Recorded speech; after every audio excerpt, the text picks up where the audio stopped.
It's hard to talk about any characters as being a typical hero. The only thing I can say is that when I get involved in the book, and particularly when I'm writing in the first person, I move into that persona. So I don't know whether there's a resemblance between Johnny One-Eye and some of the other characters. I think one would like to be, as you grow older, bolder and bolder. And I think to some degree, even though I think that Johnny One-Eye was my boldest novel because I did things there that I probably wouldn't have dared to do, you know, in an earlier time. But it would be hard for me to say Johnny is an orphan, and I sort of see myself very often as an orphan, or as a child seeking a father, you know, where the mother, even though the mother is ambiguous, her love isn't ambiguous.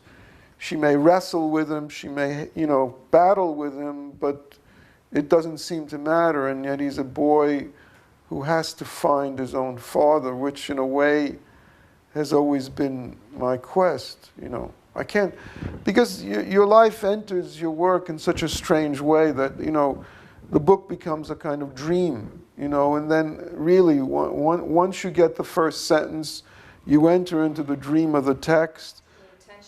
I don't think you have to work at them. You have to like them. If you like them, then they speak their own voice. And if you don't like them, then, you know, it's very strange. If you fall in love with a character, you endow that character with their own music, and all the women in the novel are very different, and yet they all react to Johnny in a very similar way to some extent.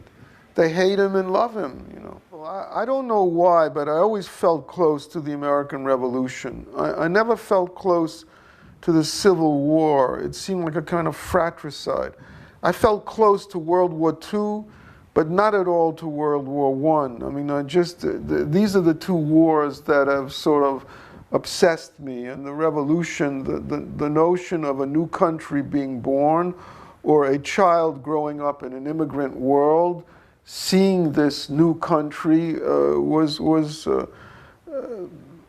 held a kind of fascination. So when I examined these characters, whether they were Hamilton or the Howe brothers, I didn't want to see them as historical figures speaking historical terms.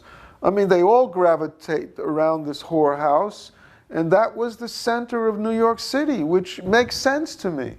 This is where people would go. I mean, where else would they go?